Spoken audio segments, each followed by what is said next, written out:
Selamat datang di Tengak-Tenguk channel YouTube. Saya Cici akan membacakan cerita yang ditulis oleh Acep Saipudin dengan akun Twitter @acep_saip88 dengan judul Jalan Malam. Sebelum masuk ke cerita, jangan lupa untuk di-like, subscribe, dan share video ini agar kami bisa berkembang. Kita langsung masuk ke cerita. Selamat mendengarkan. Bismillahirrahmanirrahim. Andre perlahan memejamkan kedua matanya. Suara ketukan pelan di belakang pintu rumahnya masih saja terdengar.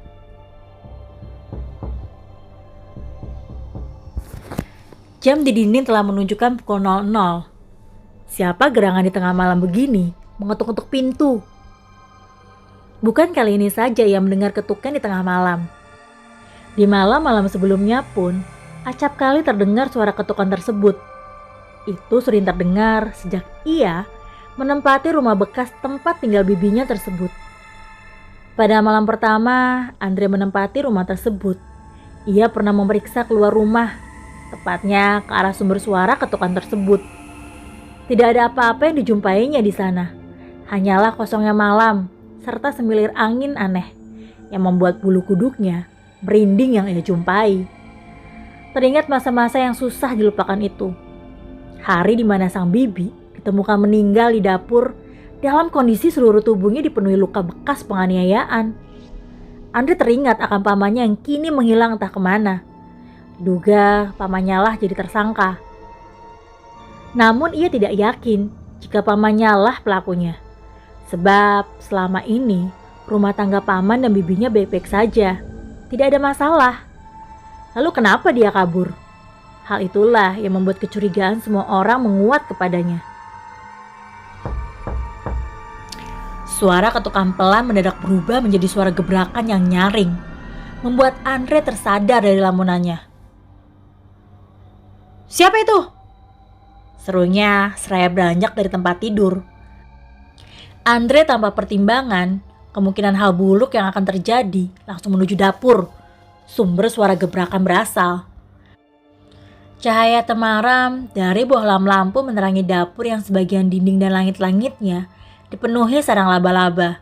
Ia memang belum sempat membersihkan dapur karena beberapa hari ini lebih banyak sibuk di luar. Pergi subuh, pulang maghrib, membuatnya tidak sempat bersih-bersih rumah. Andre mendekati pintu dapur yang langsung mengarah ke alam bebas tersebut. Suara gebrakan sudah tidak terdengar lagi.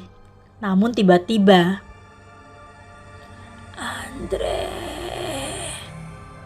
Suara serak sedikit bergema, terdengar seperti mengalun melalui angin malam di luar sana.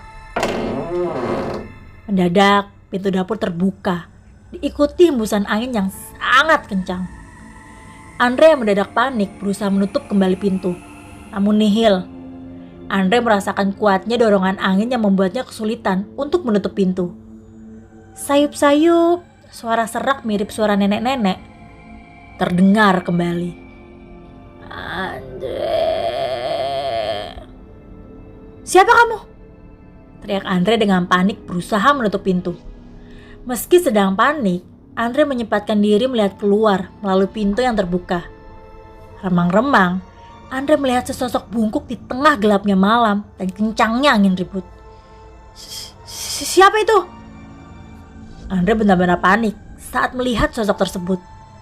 Tanpa menunggu jawaban dari sosok tersebut, Andre menutup pintu sekuat tenaga. Ia kemudian mengunci pintu rapat-rapat. Sial, apa itu barusan?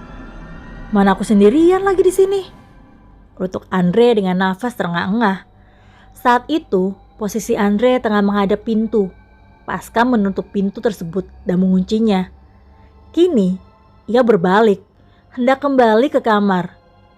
Namun tiba-tiba, sesuatu yang menyeramkan berdiri di hadapannya. Sosok bertubuh tinggi besar berbulu lebat, berwarna hitam, tengah menghadangnya. Sosok apa itu sebenarnya? Yang jelas, Andre di situ tidak dapat berbuat apa-apa selain mematung dengan ekspresi wajah ketakutan. Andre dalam keadaan panik tanpa pikir panjang membuka pintu yang baru saja ditutupnya. Setelah pintu dibukanya, secepat kilat ia keluar dari rumah.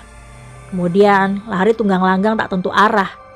Ia terus berlari hingga mencapai kampung sebelah yang lokasinya berdekatan. Keesokan harinya, kampung tersebut gempar. Seisi kampung membicarakan tentang apa yang dialami Andre di rumah yang baru 3 hari ini ia tempati. Tampaknya arwah Bu Rodia penasaran, ujar salah seorang pemuda di kampung itu. Hus, jangan bicara sembarangan. Bu Rodia sudah tenang di alam sana. Tidak mungkin dia balik lagi bergentayangan. Lagi pula, penampakan-penampakan itu biasanya karena ulah jin yang iseng. Tukar seorang bapak berkopiah hijau. Saya sering mendengar, Pak, jika seseorang mati dengan cara tidak wajar, arwahnya akan bergentayangan. Kamu tuh percaya sekali pada tahayul itu. Yang namanya hantu itu pasti ulah jin. Jin itu kan kerjaannya isengin manusia. Mereka tahu manusia itu gampang sekali takut-takuti.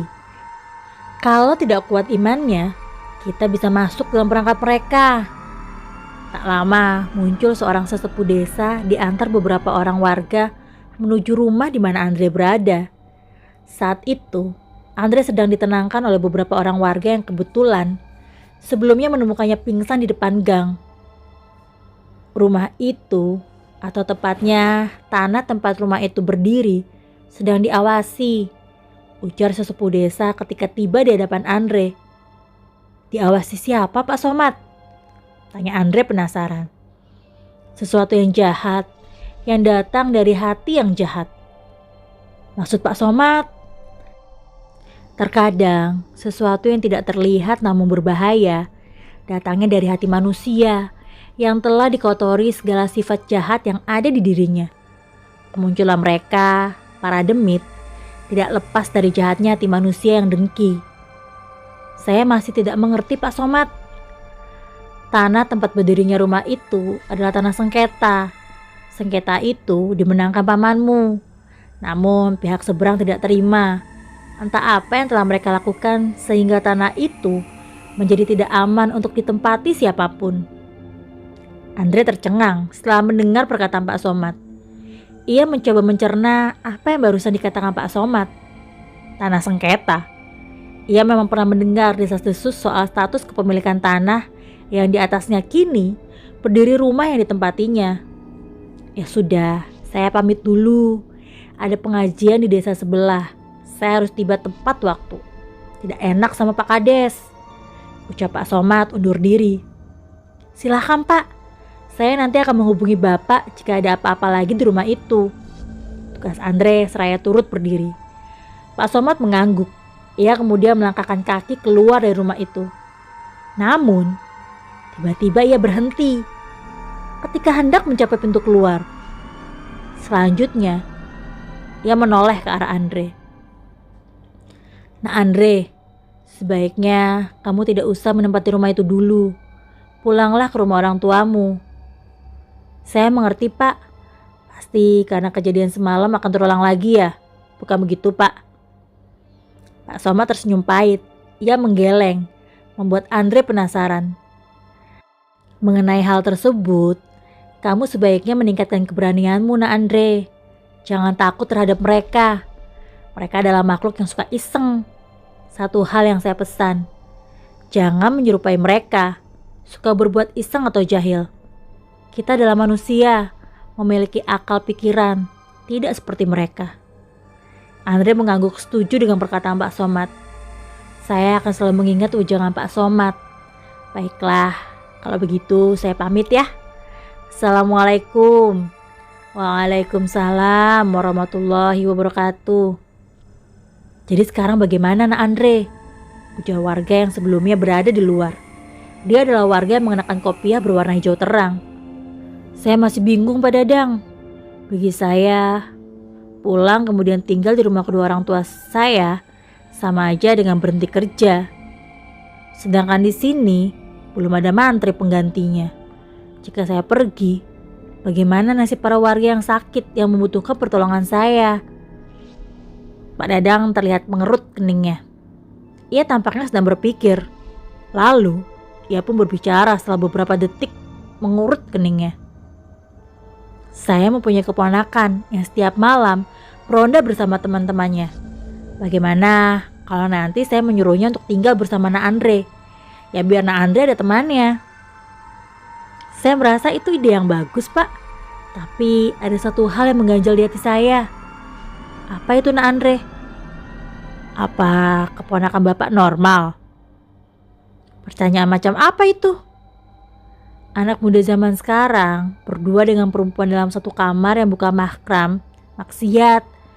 Berduaan dengan laki-laki dalam satu kamar bisa dicurigai sebagai, you know lah. Tampaknya hidup berdua dengan pasangan sah lebih baik daripada hidup berdua dengan sesama. Sudahi saja umpan Pak Dadang menanggapi pertanyaan Andre. Kini kita kembali ke Andre yang telah berada di rumah. Ia rupanya sedang membersihkan ruangan yang banyak dipenuhi sarang laba-laba. Maklum saja, ia selama ini terlalu sibuk untuk mengurus rumah sendirian. Saat bersih-bersih itu, Andre menemukan lembaran sertifikat tanah yang warnanya sudah buram. Sertifikat tersebut tampaknya bukan sertifikat tanah yang saat ini di atasnya berdiri rumah yang ditempati Andre. Apa Paman lupa menyimpan sertifikat ini ya? Aku menemukannya di kolong lemari, gumam Andre seraya mengerutkan kening. Permisong. Mendadak dari teras rumah terdengar suara seseorang sembari mengetuk pintu. Lantas Andre bergegas menuju teras. Dijumpainya seorang remaja lelaki bertampang tengil, seperti seorang begajulan atau berandalan. Kenalkan, aku Thomas, ponakan Pak Dadang. Ucap remaja tengil itu seraya menyodorkan tangan mengajak salaman Andre. Oh, kamu yang namanya Thomas. Kamu siap berjaga di sini? Siap banget, Kak. Segala jenis demit akan aku lawan sampai lari. Demitnya? Ya bukan, tapi akunya lah yang lari. Thomas tertawa lepas, sementara Andre hanya mengernyitkan kening, merasa aneh dengan kelakuan bocah ini. Astaga, ini bocah serampangan yang ngomongnya. Begitu pikir Andre. Sekarang kamu masuk, mandi sana. Jangan lupa berjandan ala Joker, agar kamu bisa melihat setidaknya satu di antara mereka. Joh, si kakak ini suka bercanda juga rupanya. Ide bagus itu. Tukas Thomas seraya masuk ke dalam rumah sembari bersiul. Pak Dadang bilang ponakannya normal. Gak taunya seperti ini. Salahku ini, tidak jelas menanyakan soal normal yang seperti apa. Malam menjelang, suara binatang-binatang malam bersahutan mengiringi syahdunya malam. Remang-remang cahaya lampu bohlam di rumah-rumah warga menambah suasana syahdu di malam itu. Malam terus berlalu. Semakin malam, semakin sunyi. Kegelapan terus mengiringi seolah tiada henti. Sayup-sayup, di kejauhan terlihat siluet sosok seorang lelaki sedang berjalan dengan langkah kaki tak tentu arah. Sepasang kakinya yang tidak beralas seolah tidak menapak di atas tanah. Naik ke atas badan, terlihat kurusnya badan laki-laki berpakaian serba hitam itu. Ketika mencapai wajah, bam! Seraut wajah kurus dihiasi urat-urat biru yang menonjol, tampak jelas di wajahnya. Kedua kelopak matanya menghitam. Kedua bola matanya tampak seolah hendak keluar dari kelopaknya. Bibir yang tebal agak keriput melelehkan cairan amis. Di puskesmas, Andre malam itu berjaga seorang diri di sana. Ia tidak memiliki rekan pekerjaan di sana. Ada beberapa hal yang membuat para mantri dan dokter enggan bekerja di desa tersebut. Apapun itu penyebabnya, Andre tidak dapat menerimanya. Sementara Thomas, ia tinggal berjaga sendirian di rumah. Tentu saja, ia sudah berpesan ke anak itu agar tidak melakukan hal yang aneh-aneh selama ia bertugas. Andre menghela nafas ketika penciumannya menangkap bau familiar. Saat ia tengah berada di teras puskesmas, Andre melihat dengan seksama ke arah siluet seseorang yang sedang berjalan di kegelapan. Andre mencoba menajamkan penglihatannya. Sosok tersebut rupanya berjalan ke arah puskesmas. Semakin dekat, semakin ketara saja wujudnya. Paman? Andre langsung mengenali siapa sosok tersebut. Namun, sosok tersebut tiba-tiba berbalik arah ketika Andre menghampirinya. Paman, tunggu! Andre berusaha mengejar sosok pamannya itu. Namun, sosok tersebut sudah tidak terkejar lagi. Andre hanya dapat menghela nafas ketika gagal mengejar pamannya. Sejenak ia tersadar jika dirinya sudah terlalu jauh mengejar pamannya. Posisinya kini sudah cukup jauh dari puskesmas. Celaka, aku terlalu jauh pergi. Aku harus kembali. Andre pun mempercepat langkahnya kembali ke puskesmas. Namun, baru beberapa langkah berjalan, Andre mendengar suara rintihan dari sisi jalan. Tepatnya, semak-semak di pinggir jalan. Dengan ragu-ragu, Andre melirik ke arah sumber suara tersebut. Dan Andre lalu tunggang langgang setelah mendapat kejutan dari sosok perempuan berwajah menyeramkan. Tampaknya apa yang barusan dilihatnya adalah sosok kuntilanak, hantu yang telah menjadi legend dalam cerita horor di Indonesia. Sesampainya di salah satu sudut jalan yang agak menanjak, ia melihat ke arah kejauhan. Suatu kobaran api tampak terlihat dengan kepulan asap di kejauhan. Kebakaran. Di mana itu? Oh, jangan-jangan. Andre menyeruak di antara orang-orang yang sedang berusaha memadamkan api yang membakar rumahnya. Thomas! Andre memanggil-manggil remaja itu. Di mana Thomas? Andre sembari terengah bertanya ke salah seorang warga yang sedang memadamkan api. Warga tersebut hanya menggeleng. Berarti ia tidak mengetahui keberadaan Thomas. Tak lama, muncul Pak Dadang dengan raut wajahnya yang tegang. Sesekali ia bertanya kepada warga yang ditemuinya. Ia pun akhirnya bertemu Andre. Saya tidak tahu apa-apa soal ini, Pak. Saya malam ini berjaga di puskesmas karena akan mengobati istri Pak Mahmud yang sedang sakit. Tugas Andre setelah diberondong pertanyaan oleh Pak Dadang. Saya pun pulang setelah melihat sumber kebakaran yang ternyata adalah rumah saya. Celaka. Apa yang harus saya katakan pada Kak Hendy? Ini kecerobohan saya. Salah Pak Dadang seraya mengurut kening frustasi. Andre hanya terdiam. Ia tidak tahu harus berbicara apa mengenai peristiwa yang baru saja menimpai Thomas dan juga rumahnya. Sejam setengah kemudian, api berhasil dipadamkan.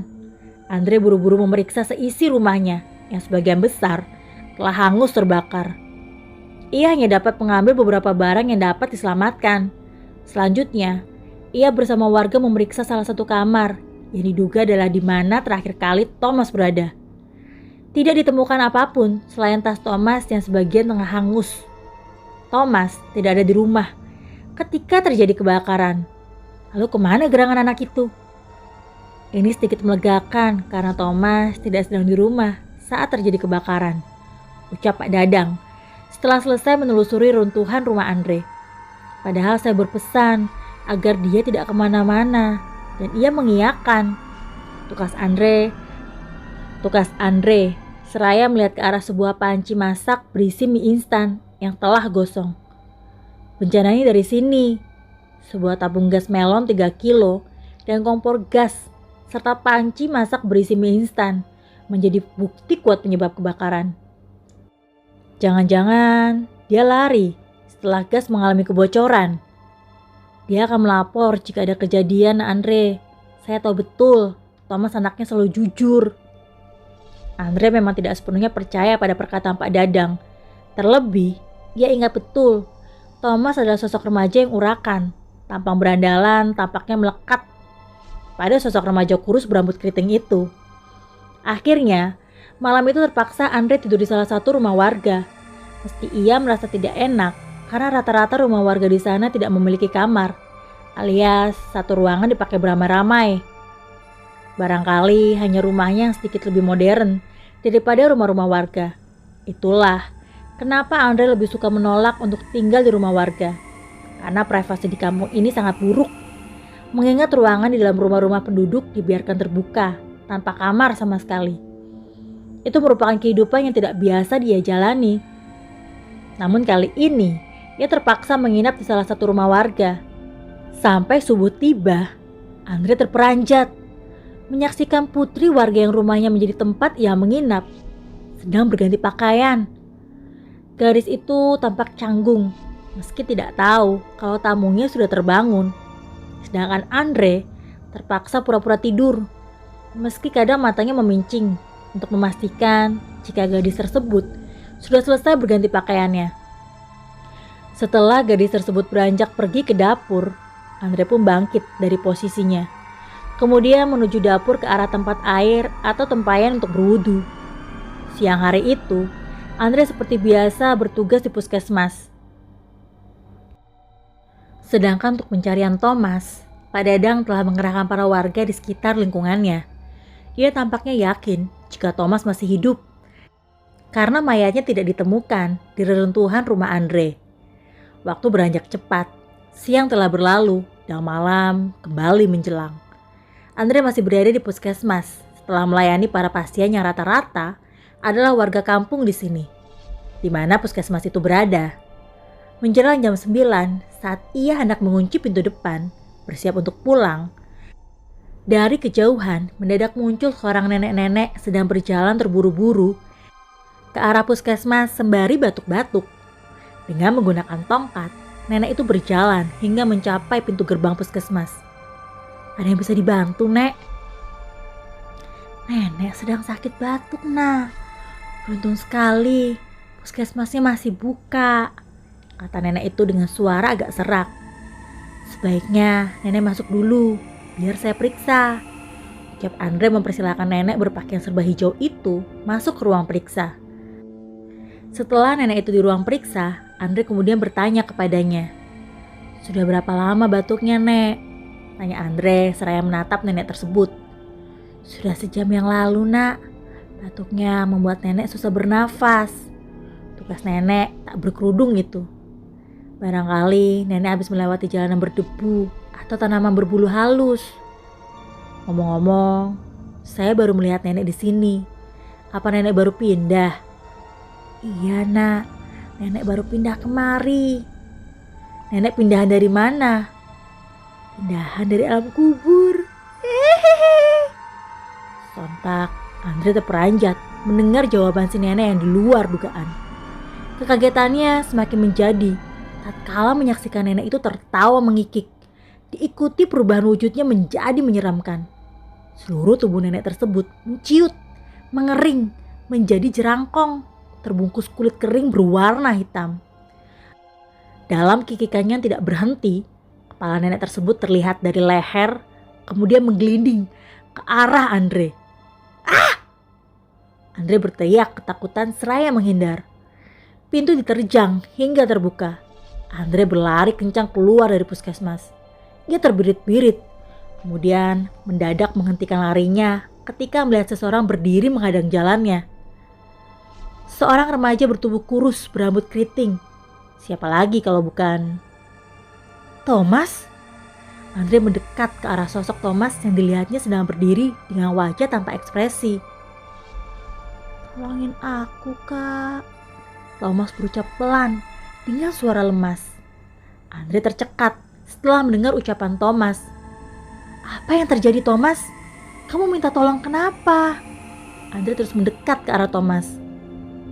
Dia akan datang, Kak. Tolongin aku.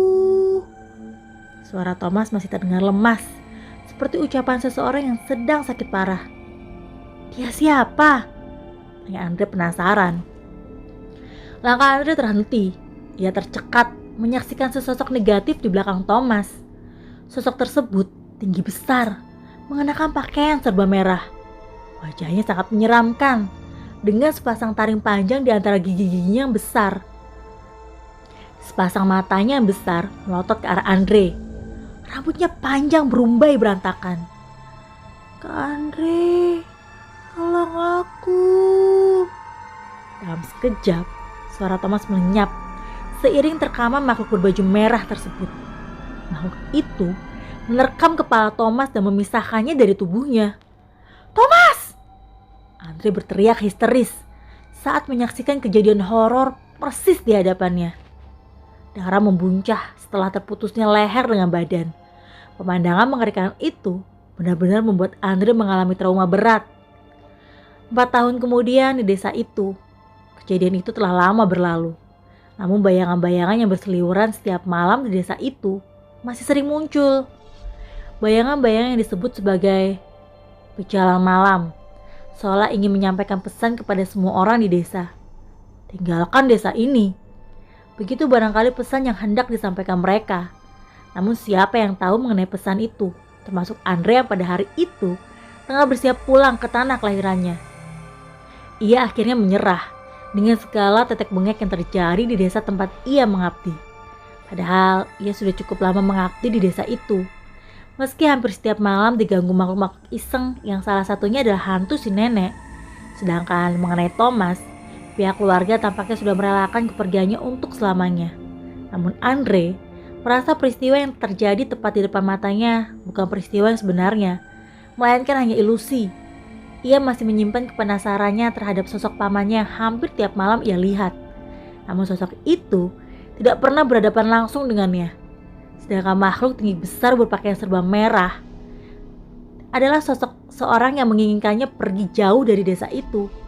Hal itu disadarinya ketika mengingat tentang sebuah foto yang terpajang di rumah Pak Dadang, di mana saat itu Pak Dadang pernah bercerita bahwa itu adalah foto pemilik tanah di mana rumah yang ditempati Andre berdiri. Orang tersebut kalah dalam sengketa melawan paman Andre. Setelah kekalahan tersebut disinyalir, ia meminta bantuan dukun ilmu hitam untuk mendapatkan kembali tanahnya yang direbut paman Andre. Saatnya bagi Andre untuk pulang ke tanah kelahirannya pun tiba.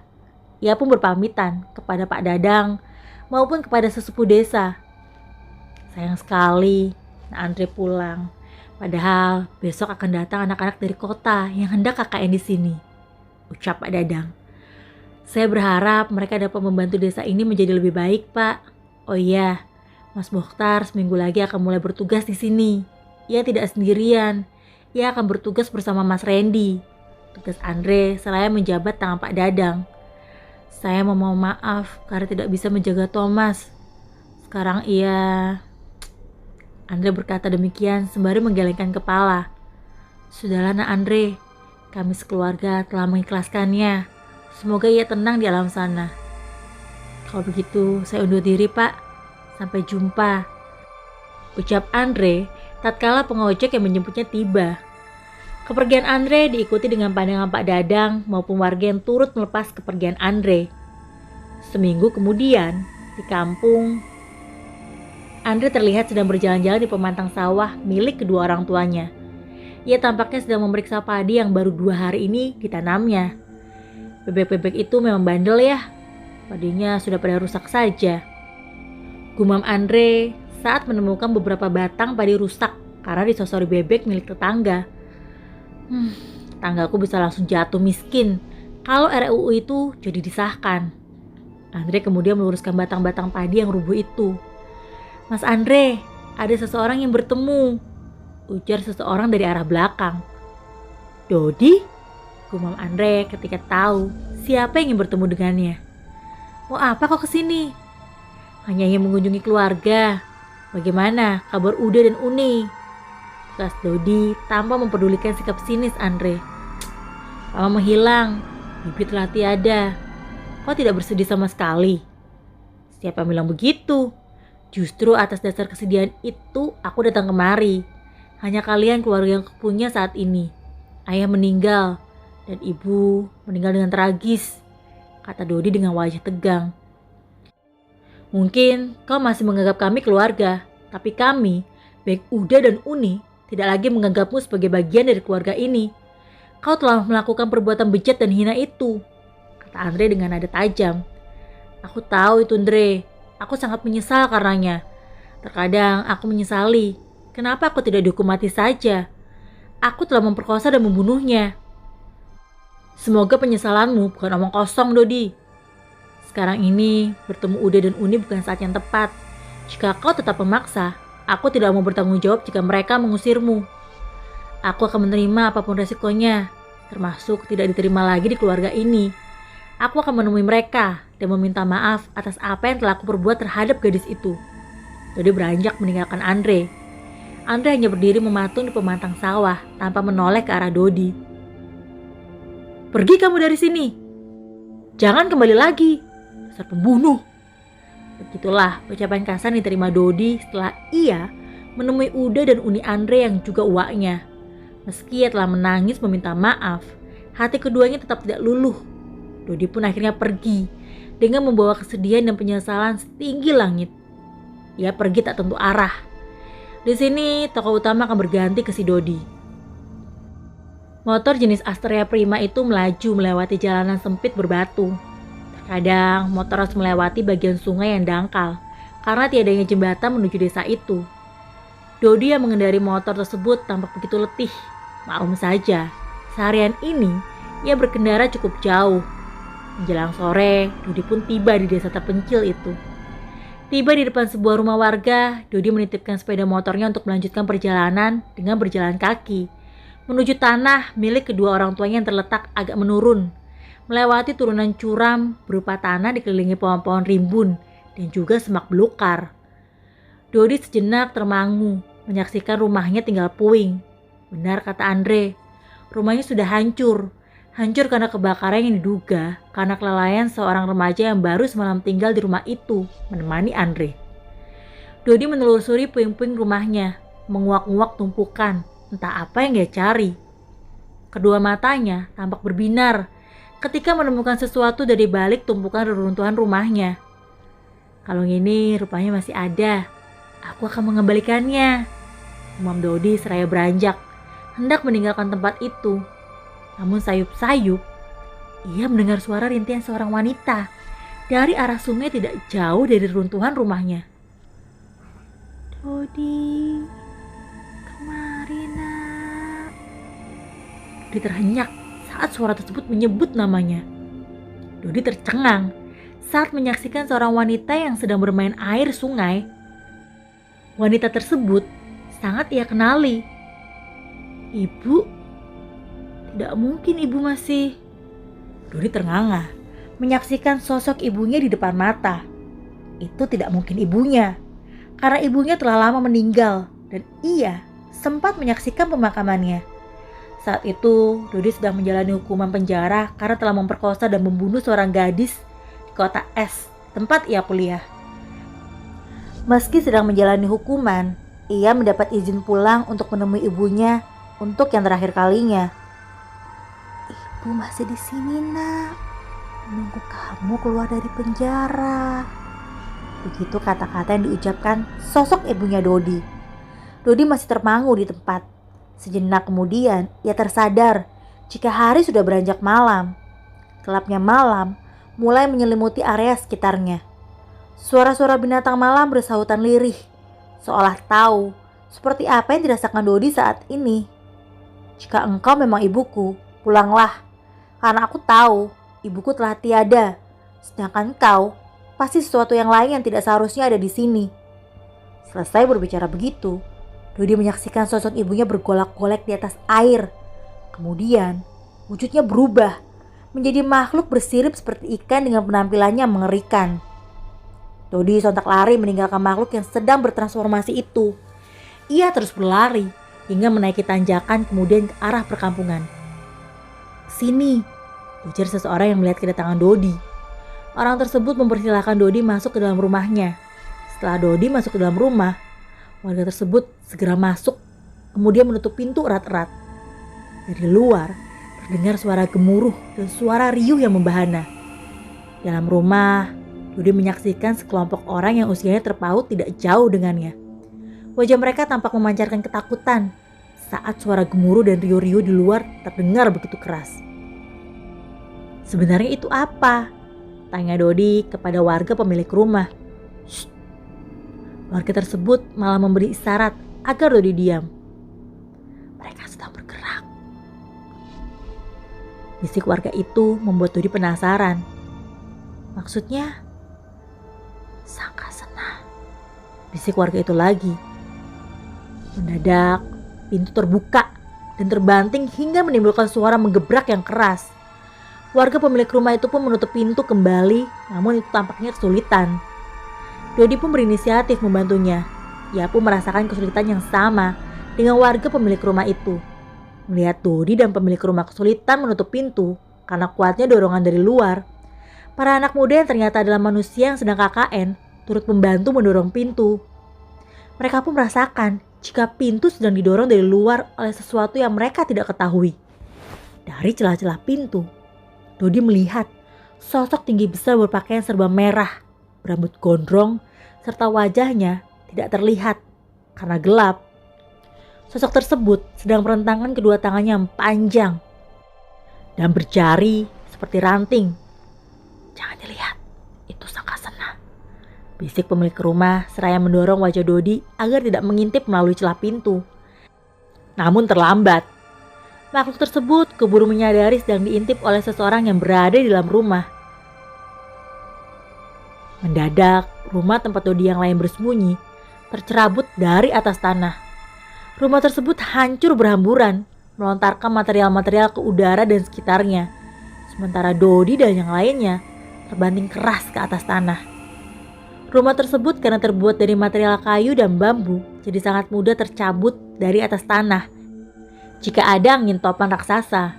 Namun, yang mencerabut rumah itu adalah kekuatan luar biasa dari sesosok makhluk mistis berpakaian serba merah yang disebut sebagai Sangkasena. Dalam kondisi gawat, Dodi dan yang lainnya berlari pontang-panting ke arah puskesmas, berharap di sana dapat menjadi tempat perlindungan yang aman. "Ayo cepat," ujar Dodi, seraya membantu salah seorang mahasiswa memasuki gerbang puskesmas yang dihadang palang bambu. Namun tiba-tiba, sebuah benda yang sangat besar melayang menghantam puskesmas hingga rubuh dan menghamburkan material ke udara. Astaga! Benda tersebut rupanya sebuah rumah yang diterbangkan kemudian ditabrakkan ke bangunan puskesmas hingga rata dengan tanah. Otomatis, Dodi yang lainnya panik bukan kepalang. Setelah gagal melarikan diri dari kejaran Sangkasena, kini mereka sedang berupaya mencari tempat untuk berlindungan dari serangan brutal sosok mistis itu. Malam itu jelas menjadi malam yang sangat panjang bagi mereka. Namun yang membuat mereka bingung, tidak ada warga lain yang terlibat dalam kejadian gila yang sedang mereka alami itu. Kemana gerangan para warga yang lain? "Apa yang akan kita lakukan sekarang, Pak?" tanya Dodi ke warga yang bersamanya. "Kita tidak mungkin melarikan diri ke desa seberang sana. Jaraknya terlalu jauh. Juga desa itu dipisahkan hutan lebat yang sangat luas dari desa ini. Kita hanya dapat berlindung untuk sementara waktu di rumah Pak Somad. Beliau pasti akan membantu kita," ujar warga yang bernama Pak Halim itu. "Di mana rumah Pak Somad, Pak? Apa tidak jauh dari sini?" Pak Halim sejenak tercengang. Ia terlihat gamang untuk menjawab. "Ada apa, Pak? Rumah Pak Somad jauh kah?" "Bukan soal jauh atau dekat. Rumah Pak Somad kemungkinan besar tidak akan kita temukan dalam keadaan begini. Pagar gaib yang mengelilingi rumah Pak Somad akan membuatnya menjadi tidak terlihat jika Sangkasena muncul. Selain itu, posisi rumah Pak Somad akan sangat sukar ditemukan, mengingat kita tidak mungkin fokus mencari jika Sangkasena masih mengejar kita," tutur Pak Halim membuat Dodi tercengang. Dodi kemudian menoleh ke arah para mahasiswa yang tampak sedang berbisik-bisik satu sama lain. Entah apa yang sedang mereka perbincangkan. Wajah mereka jelas memancarkan ketakutan dan kekhawatiran. Mereka saat ini merasa bingung dengan peristiwa yang sedang menimpa mereka. Bagaimana dengan teman-teman cewek kita ya? Apa mereka baik-baik saja? Begitu yang didengar oleh Dodi dari para mahasiswa itu. Selanjutnya ia memutarkan pandangan ke sekeliling. Tampaklah sekelilingnya adalah pepohonan besar, diselingi bongkahan batu besar berdiri di sana. Saat itu gelap, namun Dodi dan yang lainnya masih dapat melihat sekeliling meski terbatas. Pandangan Dodi sejenak berhenti pada salah satu bongkahan batu besar yang tampaknya adalah penutup pintu goa. Ia pun berpikir, jika di balik batu tersebut terdapat goa, kita tidak tahu apa yang ada di dalamnya. Warga desa belum pernah ada yang mencoba menggeser batu itu.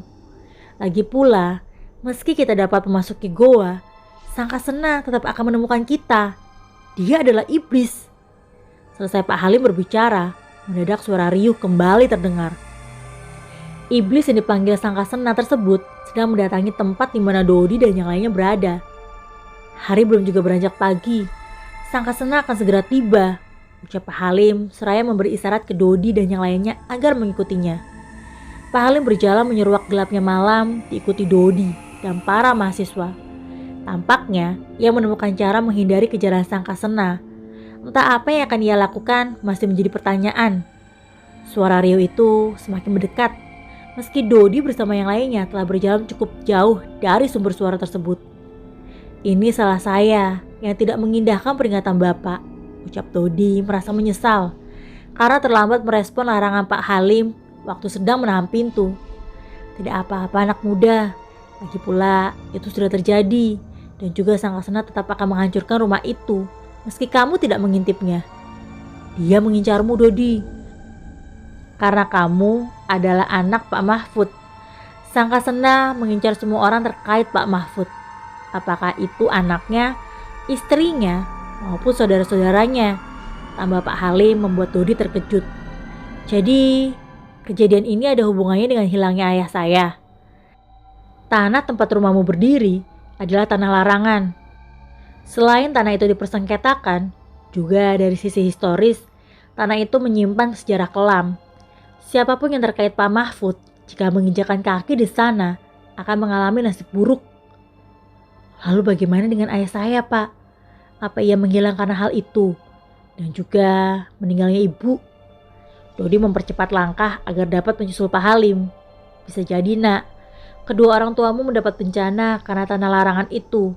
Bukan tidak mungkin mereka berdua menjadi korban keganasan Sangkasena. Sekarang ia sedang mengincarmu. Hal yang harus aku lakukan adalah membawamu jauh-jauh dari makhluk itu. Akan sangat berbahaya jika kau juga menjadi korban iblis itu. Pak Halim tiba-tiba menghentikan langkahnya sesaat sebelum kaki kanannya menjejak tanah di hadapannya. Ada apa, Pak? Ini bukan tanah, tapi rawa. Namanya rawa gaib, meski terlihat seperti tanah lapang. Namun jika kamu menginjaknya, akan terperosok ke dunia lain. Rawa ini sudah pernah memakan korban. Tampaknya bukan hanya 1 atau 2 orang, melainkan lebih dari 10 orang. Rawa ini hanya muncul ketika Sangkasena keluar dari sarangnya. Tutur Pak Halim seraya melihat ke arah Dodi dan para mahasiswa yang bersamanya. Kita tidak bisa kemana-mana lagi. Kita terkepung, kata Pak Halim, membuat Dodi dan yang lainnya semakin panik. Dodi tiba-tiba terperanjat saat menyaksikan sesosok laki-laki berpakaian serba hitam muncul dari permukaan tanah yang disebut sebagai rawa gaib itu. Ayah, seru Dodi ketika mengenali sosok itu. Pak Mahfud, apa itu Anda, Pak? Kata Pak Halim ketika melihat sosok ayahnya Dodi. Oh, tidak, apa yang terjadi denganmu? Gumamnya. Sosok ayahnya Dodi adalah sosok pria kurus berpakaian serba hitam dengan wajah dipenuhi guratan urat berwarna biru. Wajahnya begitu kurus dan keriput seperti kakek-kakek. Kedua bola matanya menonjol, menatap sayu ke arah Dodi, seolah ingin menyampaikan pesan. Suara riuh kepakan burung-burung iblis terdengar semakin mendekat, pertanda Sangkasena telah mencapai tempat tersebut. Dodi dan yang lainnya hanya dapat celingukan. Mereka tidak tahu harus berbuat apa untuk menyelamatkan diri. Sementara sosok Pak Mahfud hanya berdiam diri di atas rawa gaib. Sepertinya ia tidak dapat berbuat apa-apa untuk menolong anaknya yang sedang dikejar oleh Sangkasena. Termangu dan terus termangu, hingga sosok besar berpakaian serba merah muncul di hadapan Dodi dan yang lainnya. Di atas rawa gaib, sepertinya ia tidak dapat berbuat apa-apa untuk menolong anaknya yang sedang terancam Sangkasena. Makhluk mistis tersebut tampak melangkah pelan ke arah Dodi yang posisinya menghalangi Pak Halim dan para mahasiswa yang berkumpul di belakangnya. Kalau memang saya harus mati hari ini, saya akan mati. Tapi Pak Halim, segera bawa teman-teman mahasiswa pergi. Saya akan mencoba mengulur waktu, ujar Dodi tanpa menoleh ke arah Pak Halim dan yang lainnya. Tidak, Nak Dodi. Saya bersama kamu bukan karena kebetulan. Tapi saya memang berada di sini untuk membantu kamu, Nak Dodi. Jika saya tidak membantu Nak Dodi, Seluruh desa ini akan binasa. Kekuatan jahat yang awalnya menyelimuti tanah ayahmu telah menyebar hingga ke seluruh desa. Tugas saya adalah menyelamatkan desa. Selamatkan desa kalau begitu Pak Halim. Biar saya ulur waktu agar Pak Halim dan teman-teman bisa pergi dari sini. Dodi sejenak mundur ketika jarak Sangkasena tinggal 2 meter lagi darinya. Desa akan selamat jika kamu selamat, Nak Dodi. Segala kepedihan dan kehilanganmu tidak lain adalah ulah orang yang berada di balik munculnya iblis ini. Jika kamu ingin tahu apa yang sebenarnya terjadi di belakang kos-kosan itu, inilah saatnya. Kata Pak Halim membuat Dodi terkejut. Ia tidak dapat berkata-kata setelah mendengar perkataan Pak Halim barusan. Kejadian itu tentu saja adalah yang paling mengerikan, sekaligus membuatnya merasa menyesal seumur hidup. Karena ia telah melakukan perbuatan keji terhadap seorang perempuan yang semestinya ia lindungi. Namun sebenarnya apa yang ingin disampaikan Pak Halim mengenai kejadian itu? Apakah ia ingin menghakiminya? Dodi terdiam. Perasaan bersalah itu kembali menggelayutinya. Ia merasa seperti sudah tidak pantas untuk hidup. Pemikiran itu juga sempat muncul ketika sang iblis berhasil mengejarnya hingga ke rawa gaib. Singkirkan pemikiran buruk itu, Nak. Iblis telah mencapai kita. Yang harus kita lakukan adalah tetap tenang. Saya baru sadar jika rawa gaib adalah satu-satunya cara melawan Sangkasena. Meski itu adalah tempatnya berasal, namun itu bisa kita gunakan untuk melawannya. Dan oh iya, kejadian yang menimpa gadis itu bukan salahmu. Kata-kata Pak Halim membuat Dodi merasa bingung. Seingatnya, ia secara sadar telah memperkosa dan membunuh gadis itu. Simpan dulu penasaranmu, Nak Dodi. Pak Mahfud rupanya bereaksi dengan kedatangan Sangkasena. Ujar Pak Halim sontak membuat Dodi menoleh ke belakang tepat ke arah wujud ayahnya yang kini sedang melangkah ke arahnya dan yang lain. Ayah, tetap melihat ke depan, Nak Dodi. Dia semakin dekat. Kata Pak Halim seraya mengeluarkan sesuatu dari balik saku bajunya. Mendadak, Pak Halim menyayat tangan kanan Dodi menggunakan benda yang baru dikeluarkan dari saku bajunya. Benda itu rupanya adalah sebilah kujang berukuran kecil. Apa-apaan ini, Pak? Kik Dodi seraya melompat terus melihat ke arah Pak Halim. Maaf, Nak Dodi, saya membutuhkan darahmu. Pak Mahfud, kemarilah. Ini darah anakmu. Semoga ini dapat membawamu kembali. Tukas Pak Halim seraya menyambut kedatangan sosok Pak Mahfud. Dodi hanya bisa meringis menahan perih lukanya yang masih merembeskan darah. Ia kemudian melihat ke arah Sangkasena yang berdiri tidak jauh darinya. Makhluk itu berhenti melangkah setelah Pak Halim mendapatkan darah Dodi melalui kujang mini yang dibawanya. Sedangkan Pak Halim tampak berbicara sepatah dua patah kata dengan sosok Pak Mahfud. Mendadak, suara gemuruh semakin keras dibarengi tiupan angin yang sangat kencang.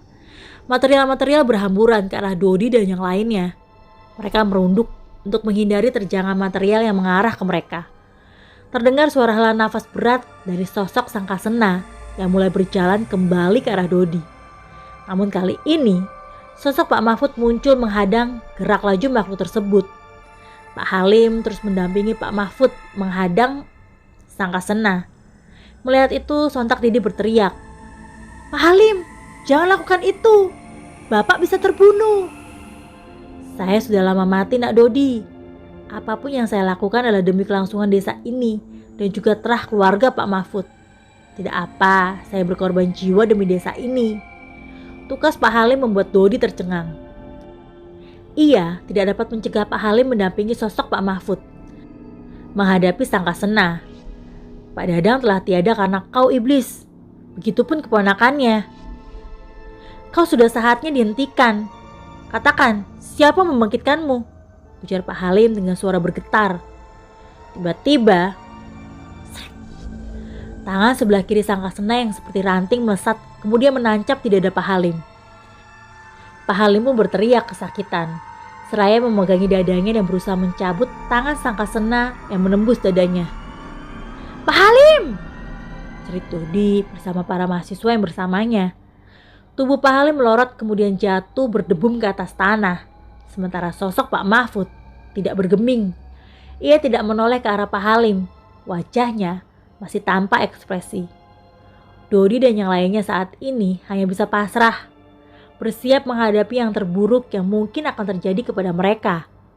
Kini Dodi berada paling depan. tepat di belakang sosok ayahnya yang masih berdiri tidak bergeming. Mendadak, Dodi teringat sesuatu. Barangkali itu harus ia ambil dan ia gunakan. Kujang mini itu rupanya tergeletak tepat di samping jasad Pak Halim. Kujang tersebut masih berlumuran darah. Ketika hendak mengambil kujang tersebut, mendadak tubuh Dodi terangkat ke udara. Kemudian terbanting dengan keras ke atas tanah. Dodi mengaduh kesakitan seraya berupaya untuk bangun. Ia terus mencoba menggapai kujang tersebut, namun hasilnya selalu gagal. Bahkan, ia bersekarat karena seringnya terbanting oleh kekuatan yang menghalanginya. Melihat Dodi kepayahan, para mahasiswa yang berjumlah 4 orang itu mencoba membantunya. Mereka berempat pun tidak sanggup mengambil kujang yang terletak di samping jasad Pak Halim itu. Mereka hanya bisa meringis kesakitan setelah terlempar oleh kekuatan gaib yang melindungi kujang tersebut. Apa yang harus Dodi lakukan untuk melawan Sangkasena yang kini sedang dialihkan perhatiannya oleh sosok Pak Mahfud? Makhluk itu tampaknya tidak dapat berpaling dari sosok Pak Mahfud. Terbukti, ketika Dodi berusaha mengambil kujang, ia tetap berdiri menghadang Pak Mahfud. Dodi sejenak terpekur, kemudian merogoh kalung yang selama ini disimpannya di saku celananya. Selanjutnya, ia membelitkan kalung tersebut di pergelangan tangannya yang sebelah kanan. Berbekal tekad dan keyakinan, Dodi merangsek ke arah kujang mini. Orang-orang yang bersamanya pun membantunya dengan cara mendorong Dodi pelan-pelan dari belakang. Rupanya itu berhasil Dodi lakukan. Ia berhasil menggapai kujang tersebut tanpa terkena serangan gaib lagi. Namun hal itu membuat Sangkasena mengalihkan perhatiannya dari sosok Pak Mahfud. Kedua mata Sangkasena yang besar dan menyala berwarna merah, namun tidak menyamarkan tampilan kedua matanya, melotot ke arah Dodi dan orang-orang yang membantunya. "Mas Dodi, gawat! Dia melihat ke arah kita! Dia akan membunuh kita!" ujar salah seorang mahasiswa dengan nada ketakutan. Sementara teman-temannya yang lain hanya menatap dengan khawatir ke arah Dodi. "Sebentar lagi tanganku mencapai kujang," ucap Dodi dengan suara tercekat karena kuatnya dorongan kekuatan Sangkasena. Sementara ujung jarinya tinggal beberapa senti lagi mencapai kujang tersebut. Nafasnya kini terasa sangat berat karena kuatnya tekanan kekuatan Sangkasena yang telah dinetralkannya. Jika tidak dinetralkan menggunakan kalung misterius itu, maka kekuatan Sangkasena bisa kembali melontarkannya bersama yang lain. Apalagi kini posisi mereka begitu dekat dengan rawa gaib. Jika mereka terlontar lagi, dipastikan akan terlempar ke rawa gaib dan tidak akan bisa kembali lagi dari sana. Kali ini, Dodi sangat berhati-hati untuk menggapai gagang kujang mini yang bilahnya berwarna merah karena darahnya. Mendadak, tangan keriting Sangkasena melesat tepat ke arah Dodi. Di saat itu juga, Dodi berhasil menggapai kujang. Ia juga sempat meraihnya. Namun serangan mendadak dari Sangkasena membuat Dodi terjengkang, dan kujang yang berhasil diraihnya terlempar ke belakang, tepat ke area rawa gaib. Tiba-tiba Sangkasena tertegun, kemudian wujudnya seperti tersedot ke arah rawa gaib, di mana kujang tersebut terlempar ke sana. Kedua tangan dan kakinya meronta-ronta. Wujudnya bagian bawah menciut, tertarik hingga rawa gaib. Wujud Sangkasena meronta-ronta hingga hilang di balik gelapnya rawa gaib. Suara gemuruh dan cicitan burung-burung misterius mengiringi hilangnya wujud Sangkasena di tengah rawa gaib. Suara gemuruh semakin keras terdengar. Kemudian terjadilah ledakan keras yang membuat Dodi kehilangan kesadaran. Penglihatan Dodi memutih. Kemudian memasuki alam bawah sadar, di mana ia tiba-tiba mendapat dirinya sedang berada di suatu jalan setapak berbatako. Dodi tampak mengenakan setelan kasual dengan sebuah tas punggung berwarna biru di punggungnya. Rambutnya panjang, tidak seperti sebelumnya yang mana rambutnya sudah dicukur pendek. Dodi antara merasa sadar dan tidak sadar saat berada di jalan kecil tersebut. Namun, ia terkejut ketika dirinya berjalan di jalan tersebut. Ia kemudian melihat-lihat sekujur tubuhnya yang kini berjalan sendiri, meski ia tidak menggerakkannya. Saat itu hari menjelang sore. Di sekeliling jalan kecil itu terdapat rumpun-rumpun bambu yang sangat rimbun. Sayup-sayup, terdengar suara gemerisik dari balik salah satu rumpun bambu tersebut. Mendadak, dua orang berpakaian preman muncul menyergapnya, kemudian membekapnya, menggunakan sapu tangan yang telah diberi obat bius. Saat itu, Dodi kehilangan kesadaran. Namun, anehnya ia dapat melihat dirinya dibawa kedua orang berwajah sangar itu ke sebuah van yang terparkir di belakang gedung kampus tempat Dodi kuliah. Van tersebut melaju menuju sebuah rumah terpencil yang berada di tengah perkebunan kelapa sawit. Dua orang tersebut membawa tubuh Dodi keluar dari van, kemudian memasuki rumah besar bercat putih itu. Di dalam rumah, mereka disambut oleh seseorang yang membuat Dodi mengernyitkan kening. "Pak Dadang," gumam Dodi dengan suara yang tentu tidak terdengar oleh mereka semua. Pak Dadang berdiri menyambut kedua orang preman yang membawa Dodi. "Kerja bagus. Sekarang kita tinggal menunggu malam tiba. Ki Rauk sedang menunggu di tempat pertapaannya," kata Pak Dadang. Singkat cerita, malam pun tiba. Pak Dadang bersama dua preman itu berada di dalam ruangan bawah, berdiri mengelilingi tubuh Dodi yang terbaring di atas tanah. Keluarga Mahfud akan hancur sehancur-hancurnya. Dia telah berani merebut tanah pengorbanan. Inilah saatnya. Pak Dadang memberi isyarat kepada dua orang suruhannya untuk membawa tubuh Dodi ke dalam suatu lorong panjang yang entah mengarah kemana. Pak Dadang menjadi pemandu, sembari menyorotkan senternya ke depan. Cahaya senter menampakkan lorong yang dindingnya berupa batu terjal itu. Tak lama, mereka mencapai ujung lorong bawah tanah itu. Ujung lorong tersebut rupanya adalah mulut gua yang menganga. Keluar dari gua, Pak Dadang bersama dua preman yang membawa tubuh Dodi terus berjalan menuju suatu area yang banyak ditumbuhi pepohonan tinggi menjulang. Tak lama, mereka sampai di depan sebuah gua di tengah hutan belantara. Segera, mereka membawa Dodi memasuki gua. Di dalam gua, mereka mendapati sesosok kakek tua berewok putih, berpakaian putih kusam dengan bagian dadanya telanjang. "Sampurasun Ki Rauk," ucap Pak Dadang seraya berlutut di hadapan begawan tersebut diikuti dua anak buahnya. Ki Rauk menatap tajam ke arah Pak Dadang dengan suara serak. Ia berkata, "Di suatu saat yang sudah ditentukan, pemuda ini akan membuat kerusakan bagi keluarganya." Ki Rauk kemudian meminta agar tubuh Dodi ditaruh di atas batu datar mirip meja di hadapannya. Setelah tubuh Dodi ditaruh di atas meja batu tersebut, Ki Rauk meminta salah seorang preman agar berbaring di samping tubuh Dodi.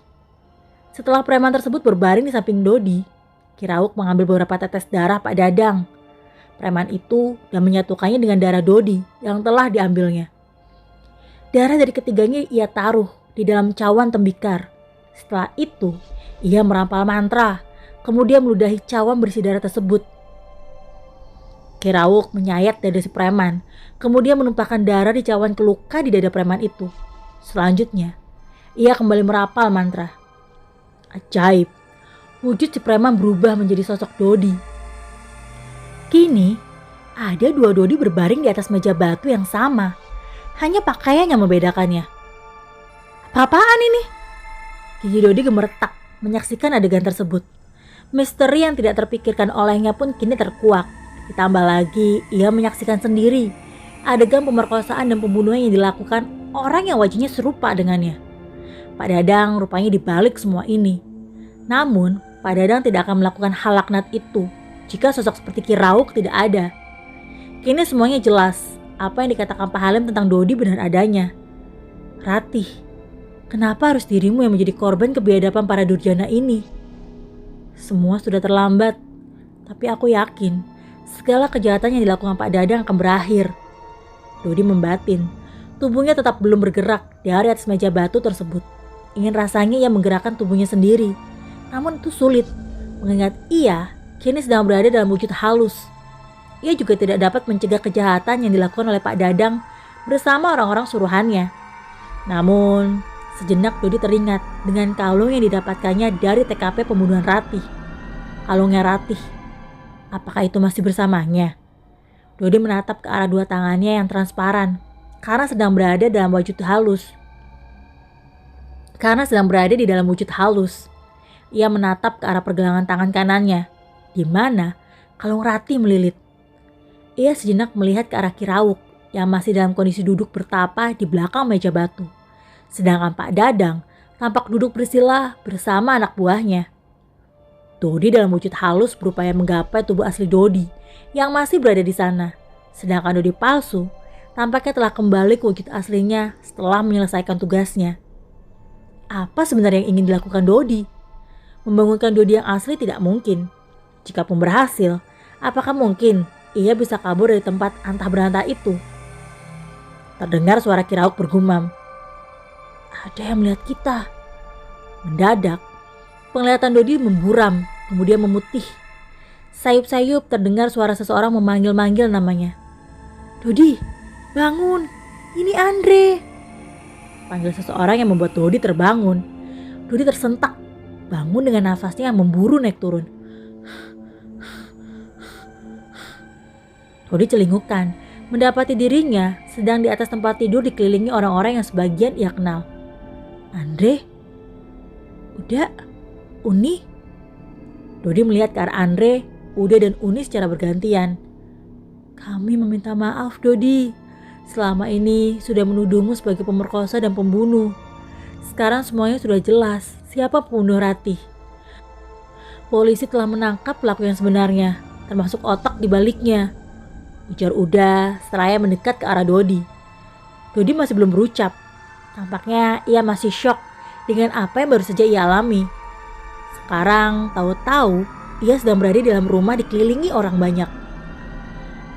Paman sudah kembali Dodi. Ia sudah ditemukan. Ternyata ia selama ini disesatkan oleh seseorang berilmu hitam, kata Andre. Pak Dadang selama ini menghilang, ternyata bersembunyi di rumah kebun sawit. Setelah menangkap pembunuhan Rati, polisi berhasil menangkap Pak Dadang dan anak buahnya yang tersisa. Sayangnya, polisi belum mampu mengungkap siapa dukun ilmu hitam yang membantu Pak Dadang. Jelas udah. Dodi hanya dapat menghela nafas. Ia tahu siapa dukun ilmu hitam yang disebut-sebut Uda. Namun, ia belum siap memberitahu siapapun. Untuk ceritanya selesai sampai di sini. Terima kasih yang sudah mendengarkan. Tunggu cerita lainnya dengan judul yang berbeda hanya di Tengak Tenguk Channel. Terima kasih.